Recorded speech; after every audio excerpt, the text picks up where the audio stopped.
Zero to Tesla, Confessions from My Entrepreneurial Journey. An autobiography in progress by Sanjay Singhal. Read by Sanjay Singhal.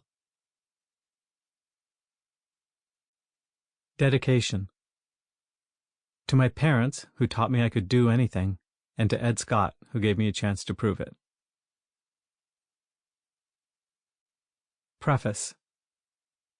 This book contains my entrepreneurial memoirs, and it's filled to overflowing with heartwarming stories of failed relationships, bad judgment, and running from the law. The stories are all based on true events, and my intention is to chronicle 20 years of learning from my corporate, entrepreneurial, and investment careers. There's a common misconception that a book like this is supposed to help you avoid making the mistakes I made, but that's impossible. You can only truly learn by making your own mistakes, but maybe this book can be the company to your misery and make you feel a little less bad when you mess up. Now, I've been a bit of a dick or a bit of a patsy or some combination of the two for much of my life, and so on a number of occasions I've changed the details of real events, sometimes to avoid excruciating embarrassment, sometimes to make the story slightly more readable, and sometimes to protect those who can still mount reprisals against me. The lessons, however, remain true. I never planned to write a book, so I didn't take meticulous notes when interesting things happened to me. As a result, I'm sure to have gotten a few things wrong when reconstructing conversations or events. I didn't do this on purpose, so if you recognize yourself in these pages and I've done you a disservice, email me. But really, I'd prefer it if you just smiled and thought to yourself, he's still a dick. Introduction. Hello, Mr. Singhal. Please have a seat. I understand this is the first time you've declared bankruptcy? I didn't realize people went bankrupt multiple times. Yes, this is my first time. The guy at the front of the room, Frank, was in his 40s and humorless. I thought he was probably a reformed multiple bankrupt himself. He said, "Please review this form and check off all the types of debt and associated amounts that put you in bankruptcy." I looked at the form, and in an attempt to shock Frank, I included my U.S. debts. It was a total of $500,000 spread across credit cards, cell phones, suppliers, consultants, support payments, and investors. Frank looked at the completed form and began the heart of the session.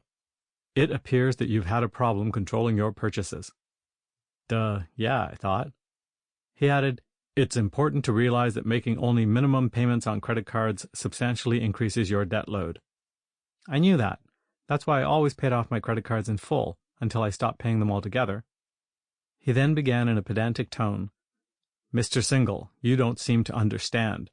It's important to match your expenses to your income. Clearly, you are spending more than you're making, and we have to work together to reduce your expenses. For example, how much is your monthly phone bill?" I suddenly realized that Frank had no clue what had happened to me. I hadn't gradually gone bankrupt by having a high mortgage payment and spending too much on ice cream sandwiches and DVDs. I had $500,000 in debt. How was reducing my phone bill going to help? I said, Frank, I think my situation is different." No, Mr. Singhal. Everybody who has declared bankruptcy feels that their situation is different and that they've been wronged. Trust me, everyone needs to learn the same lesson, and I'm here to teach it. Chapter 1. Don't take yourself so seriously.